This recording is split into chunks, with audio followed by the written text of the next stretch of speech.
كفاني علم ربي من سؤالي. ഉസ്താദ് പറഞ്ഞതിൻ്റെ അടിസ്ഥാനത്തിൽ ഇപ്പോൾ നമ്മുടെ നാട്ടിൽ കണ്ടുകൊണ്ടിരിക്കുന്ന വ്യാജ റാക്കികളും ഖുർആൻ്റെ സൂറത്തുകളും ഹദീസുകളും വെച്ചിട്ടാണ് ചികിത്സിക്കുന്നത് എന്ന് പറയുന്നുണ്ട്. അപ്പോൾ ഈ റുഖിയ അല്ലെങ്കിൽ റുഖിയയ്ക്ക് വേണ്ട എന്തെങ്കിലും ഷർത്തുകൾ ഇമാമിയങ്ങൾ പറഞ്ഞു തന്നിട്ടുണ്ടോ? അല്ലെങ്കിൽ ഇങ്ങനെ ആയിരിക്കണം, ഇങ്ങനെ അല്ല എന്ന് നമുക്ക് കാണിച്ചു തന്നിട്ടുണ്ടോ?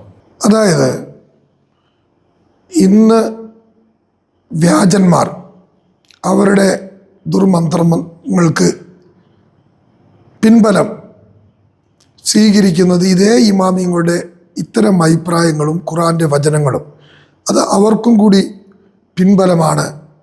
അങ്ങനെ ഖുർആൻ കൊണ്ട് ചികിത്സിക്കാമെന്ന് പറഞ്ഞതിൻ്റെ അടിസ്ഥാനത്തിലാണ് ഞങ്ങൾ ചികിത്സിക്കുന്നതെന്ന് അവരും വാദിക്കുന്നു. അവരും ഇതേ തെളിവുകൾ തന്നെ ആശ്രയിക്കുന്നു. സത്യത്തിൽ അതും ഇതുമായിട്ട് ഒരുപാട് അന്തരമുണ്ട്. കാരണം മന്ത്രിക്കാമെന്ന് ഖുർആൻ പറയുമ്പോഴും ഹദീസ് പറയുമ്പോഴും നബിവചനങ്ങൾ നമുക്ക് ഓരോന്ന് കാണിച്ചു തരുമ്പോഴും മുൻഗാമികളത് പ്രാവർത്തികമാക്കി നടപ്പിലാക്കുന്ന സന്ദർഭത്തിലും കൃത്യമായ കണ്ടീഷനുകൾ, ഷർത്തുകൾ, റുക്കിയെ എങ്ങനെയാണ് ഉപയോഗപ്പെടുത്തേണ്ടത്, എന്തെല്ലാം അതിനകത്ത് ഉണ്ടാകാൻ പാടില്ല എന്നുള്ളതിന് നമുക്ക് കൃത്യമായും നമ്മളെ ബോധ്യപ്പെടുത്തുന്ന തരത്തിലുള്ള പണ്ഡിതന്മാരുടെ ഏകകണ്ഠമായ അഭിപ്രായമുണ്ട്. ചില ഷർത്തുകൾ അവർ കൃത്യമായി പറഞ്ഞിട്ടുണ്ട്. ആ ഷർത്തുകളിൽ ഒതുങ്ങി നിന്ന് കഴിഞ്ഞാൽ ഈ വ്യാജന്മാരുടെ മന്ത്രങ്ങളും അവരുടെ വ്യാജമന്ത്രവാദങ്ങളും എന്താണ് ശരിയായ മന്ത്രം എങ്ങനെയാണ് വേണ്ടത് എന്നത് വ്യക്തമാകും. അപ്പോൾ ആ ഷർത്തുകളെക്കുറിച്ച് നമുക്ക് പറയാം. എന്താണ് ആ ഷർത്തുകൾ? ഞാൻ ഉദ്ധരിക്കാൻ ഉദ്ദേശിക്കുന്നത് ഫത്ഹുൽ ബാരി ഇമാം അസ്കലാനി റഹ്മത്തുള്ളാഹി അലൈഹി തൻ്റെ ബുഖാരിയുടെ ഷറഹായ ഫത്ഹുൽ ബാരിയിൽ പറഞ്ഞ ഉദ്ധരണിയാണ്. അജ്മഅൽ ഉലമാഉ അലാ ജവാസി അർ-റുഖ, പണ്ഡിതന്മാർ റുഖിയ അനുവദനീയമാണ് എന്നതിൻ്റെ മേൽ ഏകോപിച്ചിരിക്കുന്നു. ഇന്ദ ഇജ്തിമാഇ സലാസത്തി ശുറൂത്ത്, 3 ഷർത്തുകൾ സമ്മേളിക്കുന്ന സന്ദർഭത്തിൽ 3 ഷർത്തുകൾ ഒരുമിച്ച് വന്നാൽ അങ്ങനെയുള്ള റുഖിയയാണ് അനുവദിക്കപ്പെട്ടിരിക്കുന്നത് എന്ന വിഷയത്തിലാണ് പണ്ഡിതന്മാർ യോജിച്ചിട്ടുള്ളത്. ആ ഷർത്തുകൾ എന്തൊക്കെയാണ്?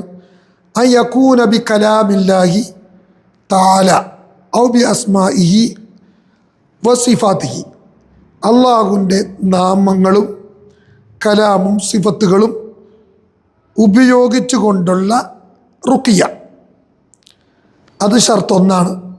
രണ്ടാമത്തെ ഷർത്തായി അസ്കലാനി റഹ്മഹുള്ള പറയുന്നു വബിൽ ലിസാനിൽ അറബി ഔ ബിമാ യുറഫു മാനാഹു മിൻ ഗൈരിഹി, അറബി ഭാഷയിലോ അതല്ലാത്ത ഭാഷയിലായിരിക്കുമ്പോൾ അർത്ഥമറിയുന്ന ഭാഷയിലോ ആയിരിക്കണം.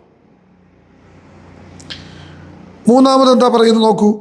വ അൻ യുതഖദ അന്ന റുഖിയത ലാ തുഅസ്സിറു ബിദാതിഹ ബൽ ബിദാത്തില്ലാഹി തആല, റുഖിയ അതിന് സ്വയമായി അസർ ചെയ്യാൻ, ഫലമുണ്ടാക്കാൻ കഴിയുകയില്ല. മറിച്ച് അള്ളാഹുവിൻ്റെ തീരുമാനം ഉണ്ടായാൽ മാത്രമേ റുഖിയ കൊണ്ട് ഫലമുണ്ടാവുകയുള്ളൂ. അള്ളാഹുവാണ് അതിൽ ശിഫ നൽകുന്നത് എന്ന വിശ്വാസത്തോടു കൂടിയായിരിക്കണം റുഖിയ ചെയ്യേണ്ടത്. അപ്പം 3 ഷർത്തുകൾ നമ്മളൊന്ന് ശ്രദ്ധിച്ചു നോക്കാം. വളരെ കൃത്യമായും മന്ത്രവാദത്തെ, വ്യാജ ചികിത്സയെ ഖുർആനിക ചികിത്സയിൽ നിന്നും അഥവാ റുഖിയ ശർഈയിൽ നിന്നും വേർതിരിക്കുന്ന 3 കണ്ടീഷനുകൾ വളരെ വ്യക്തതയുണ്ട്. ഒന്ന്, അള്ളാഹുവിൻ്റെ കലാമോ അവൻ്റെ നാമങ്ങളോ സിഫാത്തുകളോ ഉപയോഗിച്ചു കൊണ്ടുള്ള ചികിത്സയായിരിക്കണം. രണ്ടാമത്, അറബി ഭാഷയിലോ അർത്ഥമറിയുന്ന ഭാഷയിലോ ആയിരിക്കണം മറ്റ് ഭാഷകൾ ഉപയോഗിച്ചാൽ. മൂന്നാമതോ, അവൻ്റെ വിശ്വാസം ഇത് അള്ളാഹുവാണ് ഫലം തരുന്നത് എന്ന ദൃഢമായ വിശ്വാസം മന്ത്രിക്കുന്ന ആളിനും മന്ത്രത്തിന് വിധേയമാകുന്ന ആളിനും ഉണ്ടായിരിക്കണം. അപ്പോൾ ഈ 3 കാര്യങ്ങളുണ്ടെങ്കിൽ ഇന്ന് മന്ത്രവാദത്തെ നമ്മളൊന്ന് നോക്ക്. പല അപശബ്ദങ്ങളും അവരുപയോഗിക്കുന്നു.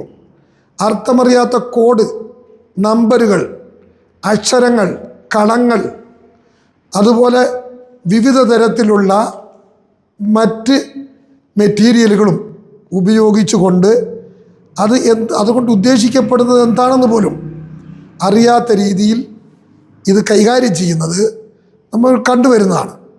പലപ്പോഴും ദ്രാവിഡ ഭാഷ, അല്ലെങ്കിൽ ഹിബ്രു ഭാഷ, സംസ്കൃതം, ഇതൊക്കെ ഉപയോഗിച്ചുകൊണ്ട് ആളുകൾ ചികിത്സിക്കുന്നുണ്ട്. അപ്പോൾ അതിനാണ് മന്ത്രവാദം, വ്യാജം എന്ന് പറയുന്നത്.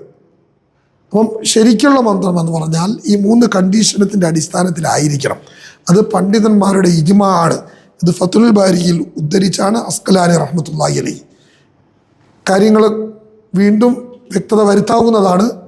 ഇൻഷാ അല്ലാഹ് അടുത്ത ചോദ്യത്തിലേക്ക് നമുക്ക് പോകാം. كفاني علم ربي من سؤال